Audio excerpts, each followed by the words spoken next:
It's a universal language. The rush of adrenaline. Riding on the ragged edge. For those who will stop at nothing to go faster, it's called Mega Speed. On this episode, Soggy Speed in New Orleans. Now we got contact! Castroneves! The end plate has been sheared off. Not a second to waste at Daytona International Speedway. For 1 day a year, there are no speeding tickets on this Nevada freeway. I don't really know what just happened. All I did was put my foot on the gas and I steered. When you don't have the answer, make it up. It was the Mazeldorfer and the Fuselhick. So we turned up the wick, pulled down the Mazeldorfer, twisted up the Poopa-Popple around it. Huh? And a Dutch handmade Sportster that relies on the driver. Completely different to any other car. It's the real driving, like back in the days.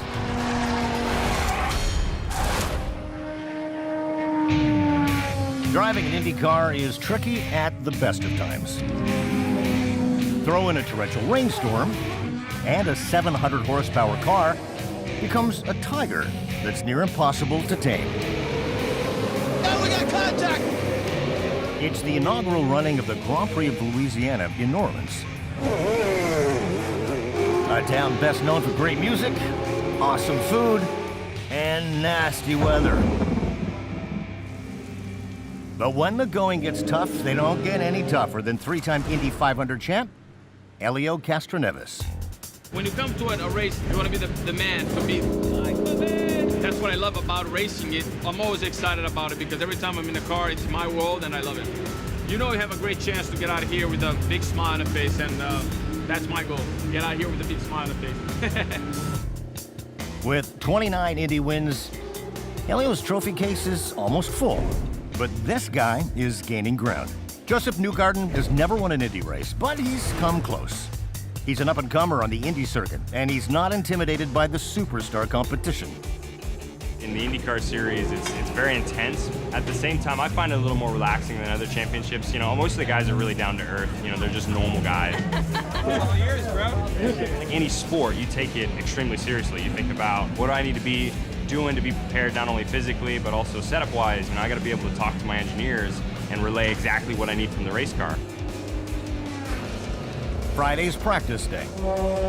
It's a chance to get on the track for the first time and work on getting the cars set up for race day. Down. No, we're looking pretty good. I think we're right where we want to be. Travis Law is Helio's chief mechanic. Just did our first startup for the day. Have a good look over the car. Make sure we have no oil leaks, any water leaks. Outside Helio's tent, it's dry for now. We just need to be ready to go right at 12:15 because the rain is going to be like coming right. Yeah. The weather window is now, and it's closing fast. They'd better hurry. It's no longer a matter of if it's going to rain, it's a question of how long and how much. Biggest impact on rain is it's very difficult for the drivers, especially at this track. Hydroplaning with puddles happens very easily. When it comes to setting up a race car, Helio has a real advantage. He races for the first family of IndyCar, Team Penske.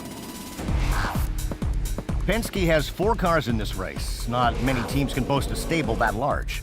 4 teammates competing for the same prize, but sharing vital track information.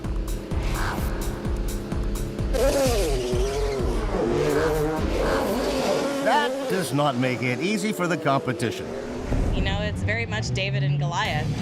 Sarah Fisher is Josef Newgarden's boss. She's a former Indy driver who's teamed up with another driver, Ed Carpenter, to form a smaller but no less competitive team called CFH Racing. We've been working with him since he was really a kid, so even being 24 for us, we've gotten to see him mature and do so many great things. He's not scared of anything, and he's very confident and eager and just, you know, willing to jump in and get the job done at any given moment. The New Orleans race will test the experience of Helio and the courage of Josef. But most of all, it will challenge the grip of the tires on wet pavement. Oh, big crash! While the Indy cars try to get a grip, thousands of miles northeast, it's found family day at the Grand Bend Motorplex in Southern Ontario. Well, not really. But the Atkinson sisters are in the house, and they mean business. We grew up around cars our entire life. How many now? Right now, 1090. I started racing when I was 11, and I think the year after Bailey started racing, and ever since then, that's what we've been doing every single summer. That's what our summers consist of. It was love at first drag for Jade. Bailey, not so much. She was excited and she got in her car and she did not want to do anything. Dad was like, come on, you can do it. Starts pulling the throttle cable because Bailey didn't want to take her foot off the brake. I was crying. That was exactly what happened. Yeah, that was pretty accurate. What a difference a couple of decades make. The sisters have become ultra-competitive drag racers. They spend every single weekend of the summer on the quarter mile with their crew chief and #1 fan. It's fine now, but... He also happens to be their dad, Jeff. The girls stand as good a chance as anybody else to win. The purse is small. Teams spent thousands to win hundreds. Jade and Bailey's cars are fairly equal in speed at about 170 miles an hour. They compete in the elapsed time bracket series. Points are awarded to the drivers who come closest to their target time without going under. The driver with the most points at the end of the season wins the championship. It's all bracket racing, so it's not the fastest car that wins, it's the most consistent car that wins. They run in the same class, but for now, Jade is going nowhere fast, and she's steamed. Right now, I'm not really happy. That's what's happening. Little problems don't let me go down the track.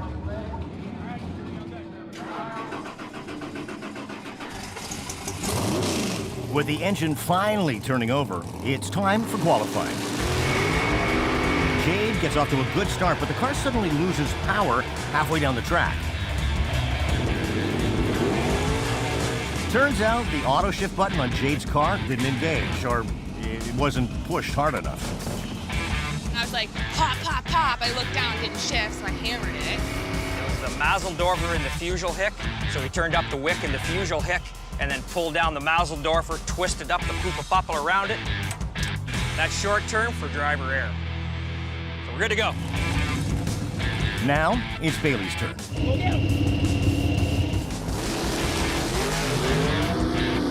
She has more success than her older sister. Bailey did great. Time to move on to the elimination round. No, this is do or die time. You either win or you lose. Jade, if you screw up again, I'm going to put Kylie in the car. God willing, we're in good shape, and hopefully we get on to the second round. All right, have fun. Killer tree, baby, killer Got tree. it. Jade gets a great jump off the line. Her opponent jumped the lights. Other guy, Brad, let on us, so she gets the win. Nice run, nice pass. Now Bailey tries to avoid elimination. She moves on thanks to a mistake by her opponent. I won that race. My competitor actually ended up red lighting, so she left before the tree went green, so I ended up winning it off the starting line. The sisters get to live again. Have fun, I love you. Have fun, go get him. Bailey pulls up to the line. It's win or go home. Not the run they're looking for. Car still fell off. I think it's just the air, though. We didn't win that one, but we'll go back. We'll go get it next week. I felt off the line that I was a bit slow, and then I felt the car lift up and spin a bit, so I knew it wasn't really going to be a good pass. Now it's Jade's turn to salvage the weekend.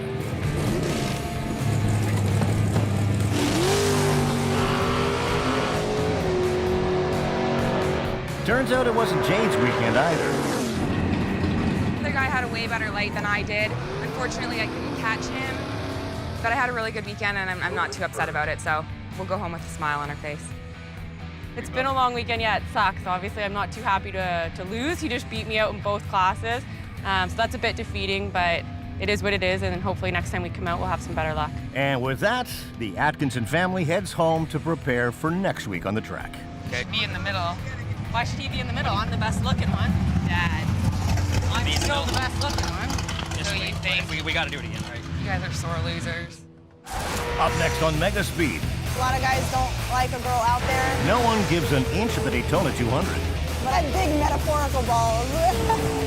And still ahead, Helio finally gets going to the Grand Prix of Louisiana, but can he stop? I don't want to keep thinking when I'm out there, oh, the brakes, the brakes, the brakes.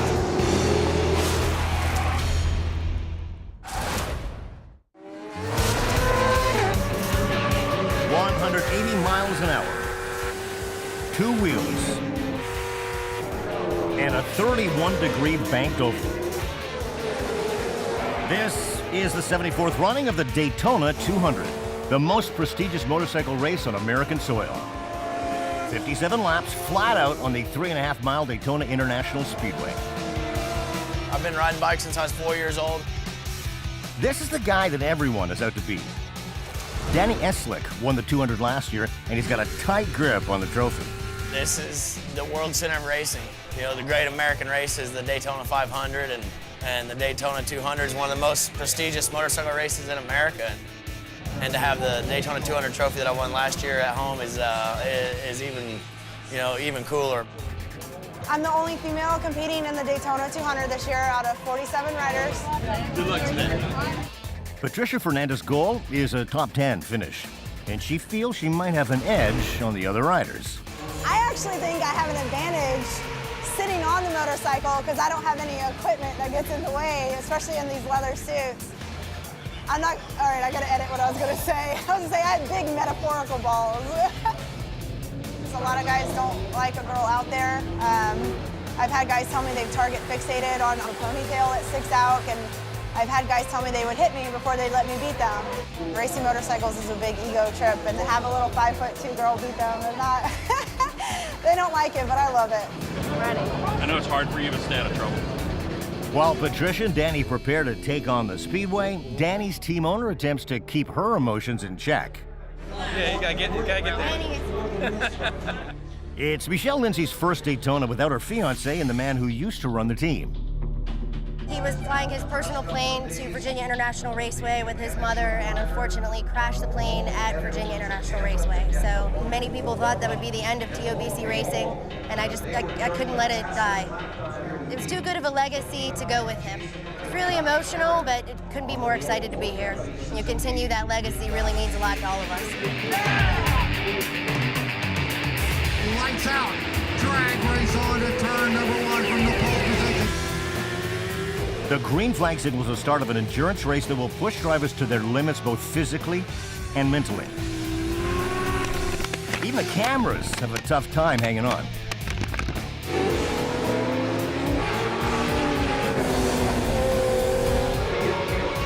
...180 miles an hour on the high-banked ovals and then a tight infield circuit. You have the high banks on the speedway part of it, but when you pull down into the infield, it's really flat and even off camber, so it makes for a really challenging infield section. And the 69 machine of Eslick down into third.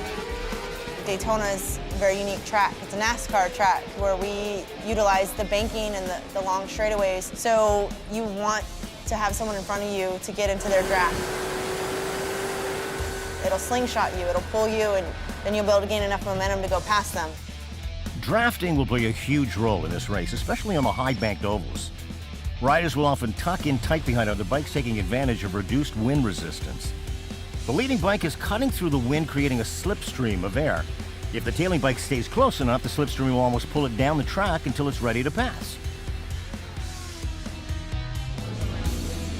20 laps in, and it's time for the first round of pit stops.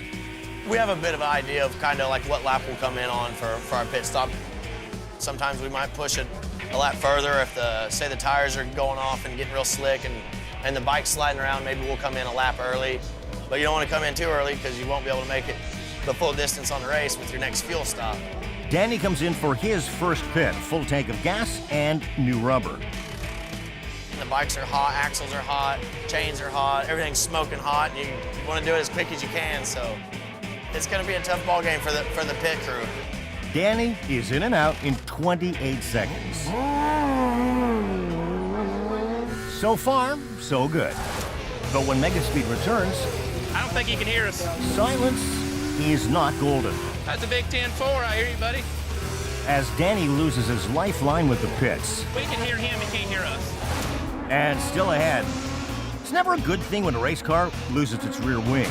Oh, I thought I was gonna die. I was like, oh,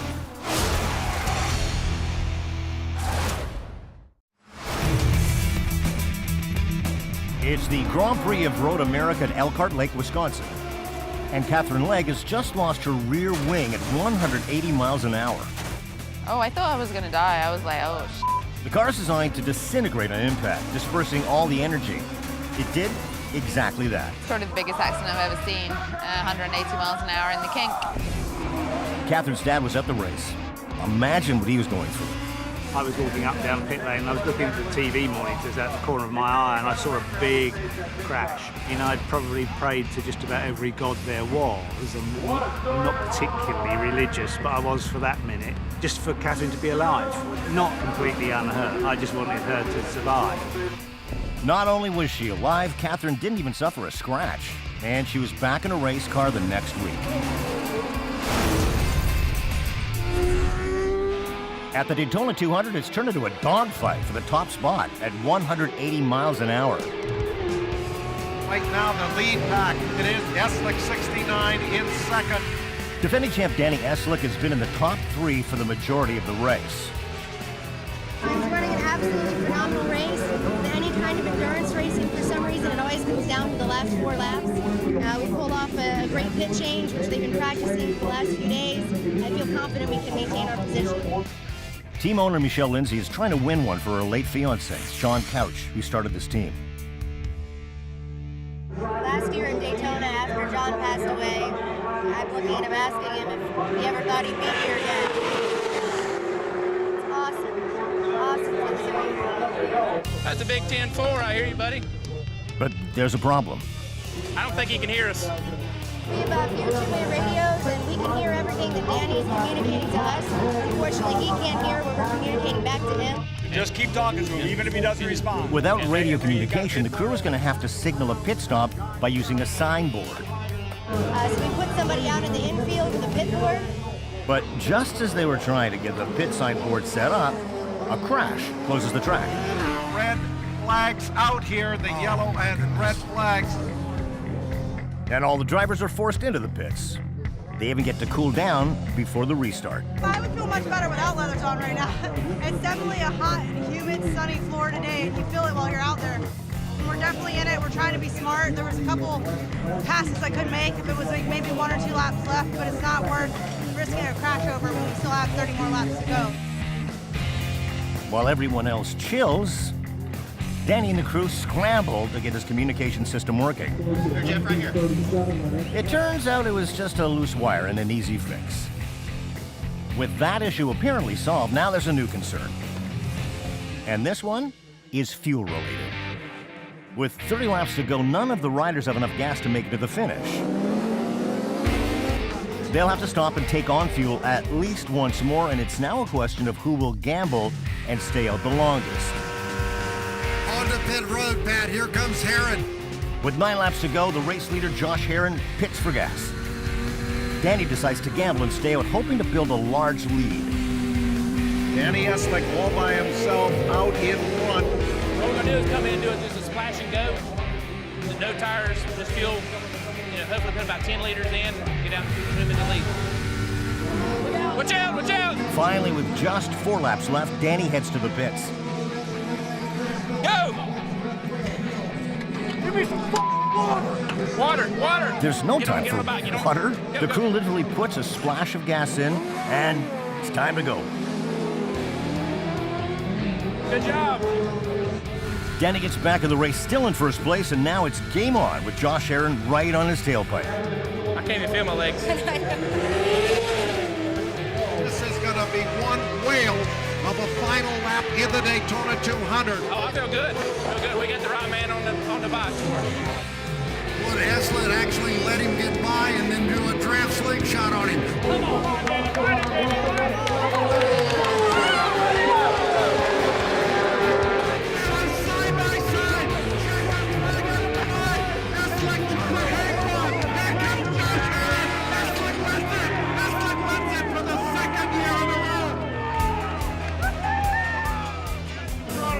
Oh my God. Couldn't be prouder of the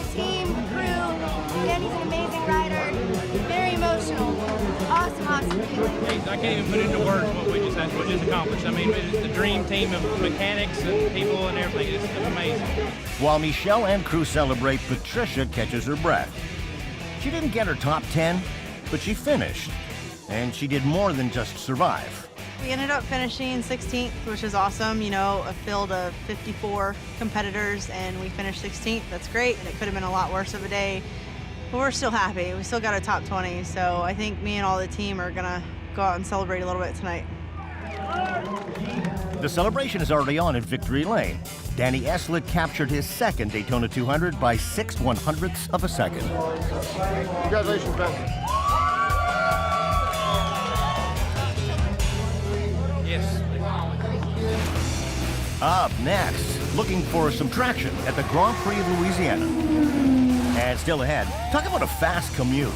90 miles on a Nevada highway in just 26 minutes.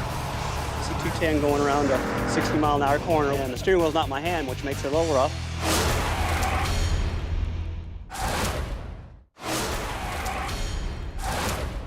Back in New Orleans, the Indy crews have one eye on the track and the other on the sky. The city is below sea level, so drainage is a concern. It's rained hard for the past week, and there's a lot of standing water to deal with. The track's still really wet. We're gonna let a couple cars go out, dry the track off for us, and they'll probably head out later in the session. Three-time Indy champ Helio Castroneves is anxious to get some practice time on his two sets of tires, the wets and the racing slicks. But so far, he's all dressed up with nowhere to go. Well, the problem is it's not even wet, and it's not totally dry. We're kind of hoping that it was going to be a little bit wet out here, so we'd go out in wets and learn something for the race. But we got out here, and it was too dry for wets. We're just waiting here. All is not lost. The delay gives the crew a chance to troubleshoot. Open. All right, bud. It's on you now. 10-4. And Helio's not happy with his brakes. The angle, it's the way I like it. But because right now it's spongy, so the angle, because it's more to that way, and now it's a little too much. I think we'll just change master cylinders. Let's go to our other set, just so we don't. Take that. Finally, Helio gets on the track for some practice. Down pit road, up-and-comer Joseph Newgarden is suited up, but the crew decides to pull the plug on practice. Yeah, we're done for the day. Joseph still hasn't had a chance to practice on the track, but he doesn't seem too concerned. This practice session wasn't critical. You got to be careful going out there, especially when we're limited on parts right now. We weren't able to learn anything. There's no real reason to go out and risk it, so we just decided not to really run this afternoon. It's in between right now, so. Are we done? I think so. So the teams head back to the garage, hoping for clearer skies for qualifying tomorrow. Helio is adding better brakes to his wish list. When I press the brake, it keeps going very slowly. When you do that, you extending your braking point, and sometimes you're actually braking early and you're not braking enough. It's more about the foot, you know? We didn't have a practice. We're probably gonna go straight to the race. So I don't want to keep thinking when I'm out there driving, oh, the brakes, the brakes, the brakes. And if the weather stays damp, braking will be even more critical than normal. Oh, man. Highway 318 in Nevada, a two-lane highway north of Las Vegas. This is what it looks like at the 70-mile-an-hour speed limit. And this is what it looks like at 200 miles an hour. Imagine racing down a public highway legally. It's the Silver State Classic, the world's fastest road race. Twice a year, they shut down the highway for 90 miles between Lund and Hiko, and the race is on. The highway is relatively straight, but it gets tricky when you reach a stretch through the mountains called the Narrows. The speed limit there is usually 55 miles an hour. The father and son team of Jace and Ken Hansen have brought their 1989 Corvette to tame the 318. I think it's going to be fun on this road course. You know, a lot of things that we've done before, we haven't been able to get high sustained speeds. Do you have anything you want? The pair's raced in club events before, but not at this speed, and not over such a long distance. Where are your engines? The thing that I look forward to this weekend the most is just spending a weekend with him. Jace Hansen. Here. Because he's never done this before, Jace has to attend rookie camp bright and early at Las Vegas Speedway. Let's go ahead and get in. We'll head on out. A race instructor will put him through his paces to see if he has the right stuff. Get all the way into that left side. Let it come out to the outside. Very nice. Use your exit. Use that exit area. There you go. Lots of brake. Too heavy in. We threw away that corner, threw away your acceleration area.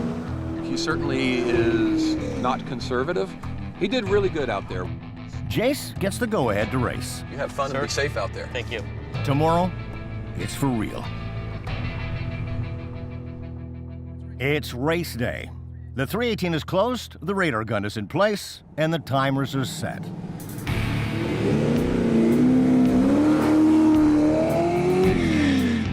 This is a timed event with groups competing at different speeds. To win, you have to keep a consistent average speed over 90 miles. Jace and his dad are in the 110-mile-an-hour group. That means they need to finish as close to their target time of 49 minutes, 5 seconds without going under. They have a speed limit of 124 miles an hour, and they can't go under 80. The guy with the radar gun, make sure of that.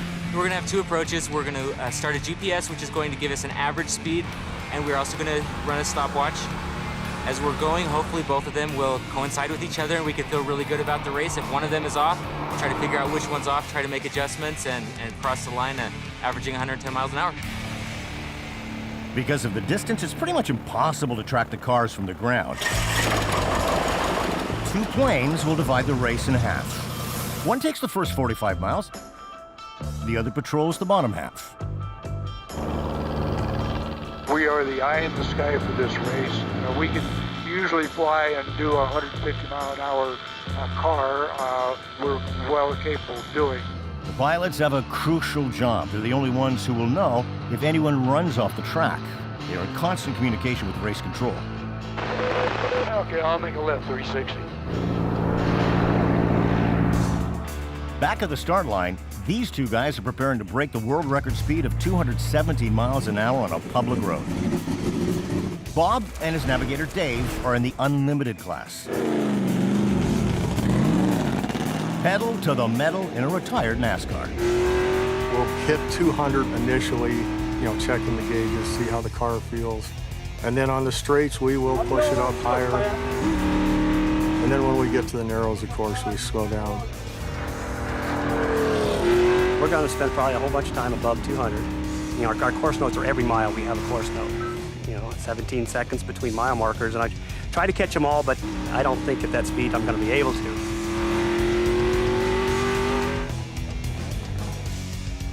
"90 miles away, the cars finally begin to cross the finish line. All right, sir. How you doing? Awesome. You have a good run? Absolutely. Much to the relief of family and friends.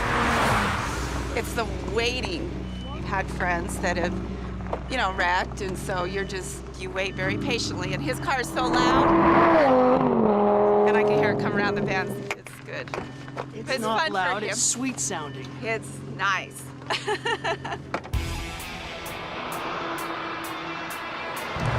Finally, Jace crosses the finish line, and he is pumped.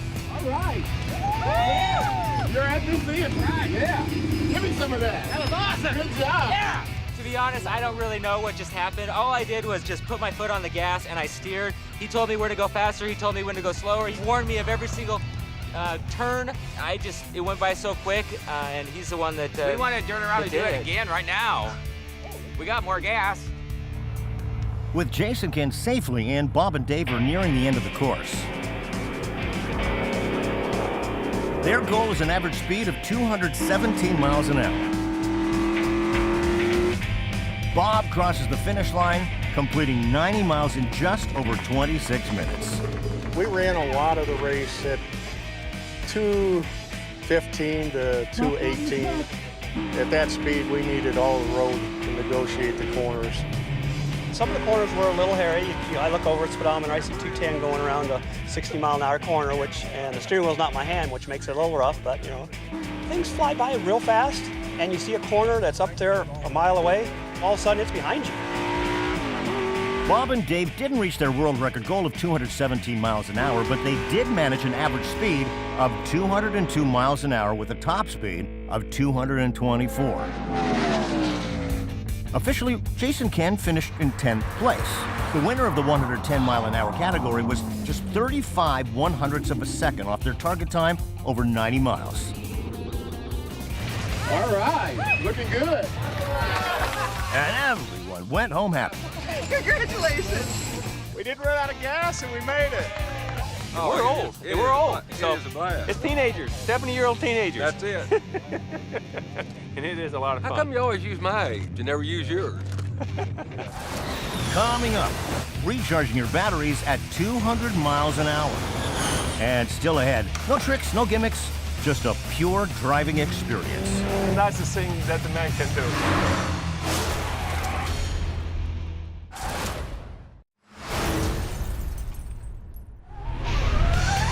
They look like Formula One cars.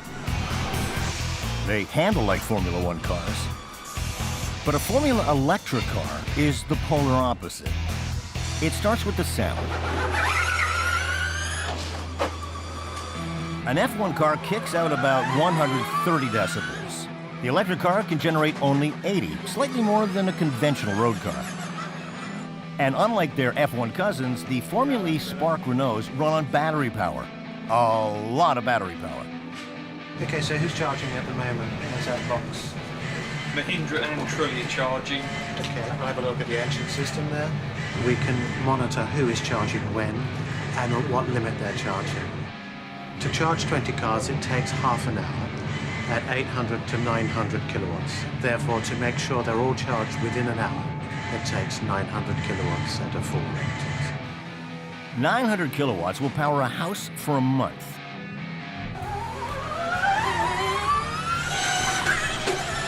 Once the batteries are charged, they only last 30 minutes. Formula E has an answer for that. Every race, the drivers are forced to come into the pits, jump out of one car, and into another fully charged one. It can make for an electrifying race.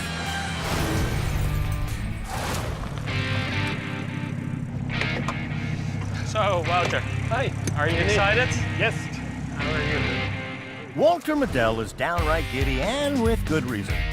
Today, he gets to push his brand new Donkervoort GTO on the track with some expert instruction from a second-generation Donkervoort, Denis. Okay. So let's see what you can do. Okay, I'm here today to learn something from Denis. I have to learn to know all the details, but especially on the track. And Denis is very experienced, so I'm very fond of learning something from him. No anti-lock brakes, no electronic suspension, and no power steering. The Donkervoort D8 GTO is as pure as it gets. Inspired by the Lotus 7, the GTO is the pride of the Donkervoort family in the Netherlands. I'm Joop Donkervoort. I started this company way back in 1978. What we really try to achieve is that pure basic driving experiments, that there is no electronic interference between the driver, in fact, and the wheels. So it must be as direct, as pure as possible. So that means that we can feel everything happening with the car. No tricks, no toys, just performance. Carbon fiber construction keeps the car's weight down to just 700 kilos.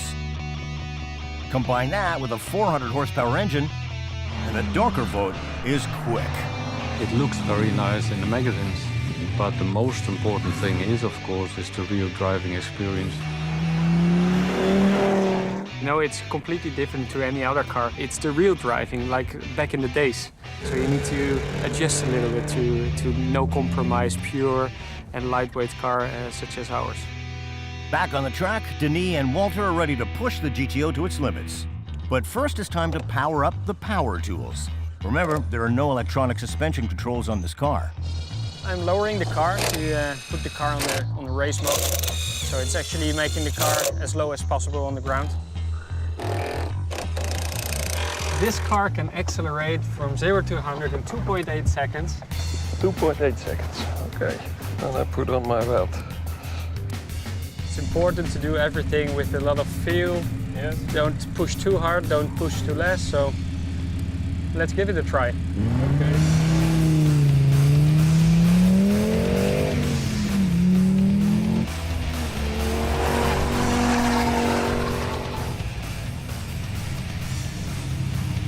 Well, that was for a first time, I think, completely perfect. It's okay for me. I think it's time for cornering now, because accelerating is nice, but you know, we can reach 3G in a corner from forces.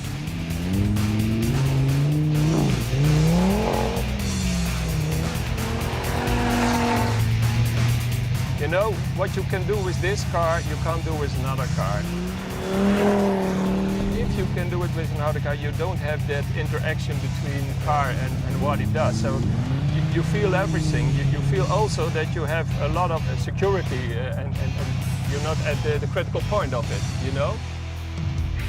This model is known as the Bilsterberg Edition, named after the famous German racetrack. There were only 14 of these fully loaded handmade models produced at 160,000 euros a pop. After these practice sessions, I think it's time to make his debut for racing. So let's race against each other and see what the result will be. In addition to the special edition Bilsterberg, the Donkervoort family only makes 35 cars a year. A basic model will cost 115,000 euros, but for owners like Walter, the experience of driving a GTO to its limits is priceless. This is the nicest thing that the man can do. I know another thing, but this is the first thing I think. Yes, absolutely.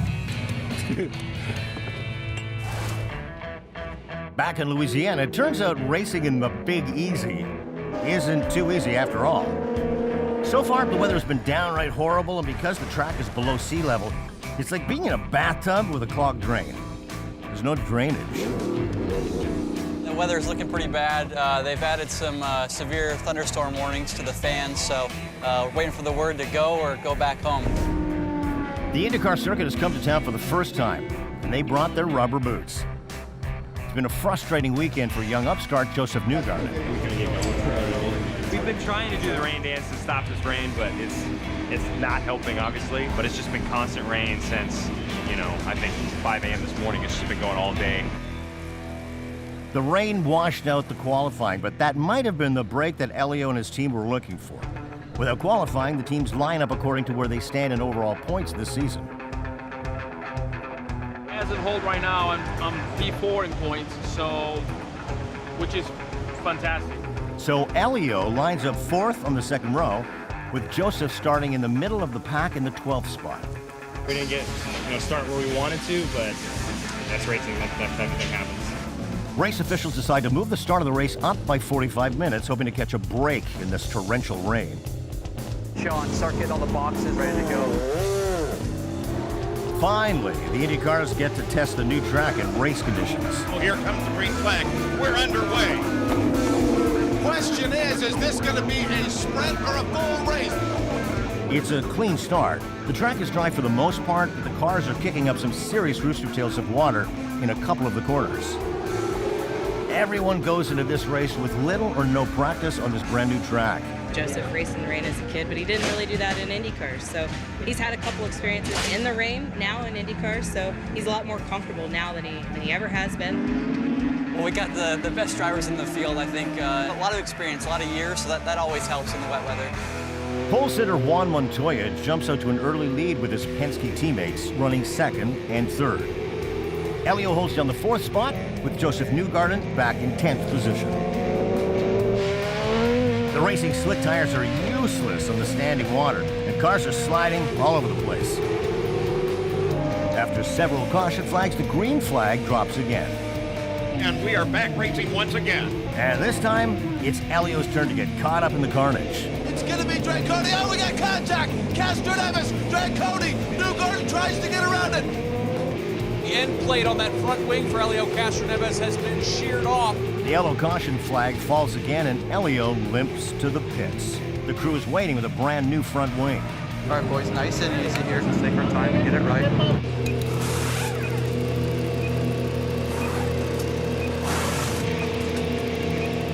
A full set of rubber and a new front wing, and Elio is back out in less than 15 seconds. But the good news for Helio Castroneves is he will not lose a lap. The three-time Indy 500 champ returns to the track in third place.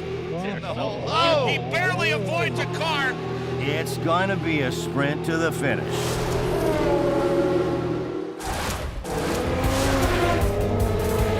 It's been a soggy, slick weekend at the Grand Prix of Louisiana. But now we find out who is really good in the rain and on slick. Whoa, oh, man. The first ever Grand Prix of Louisiana was scheduled to run 75 laps, or 2 hours, whichever comes first. But this race has become a demolition derby. Oh, we got contact.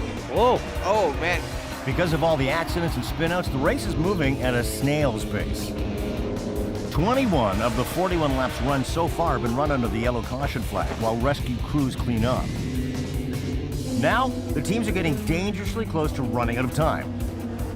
In 12 minutes, the checkered flag will end the race no matter what. Now it's all about fuel management. Do teams keep their cars on the track gambling that they have enough gas to finish? Or do they pit now? Joseph's team decides to fuel up. Just fuel and tires, fuel and tires.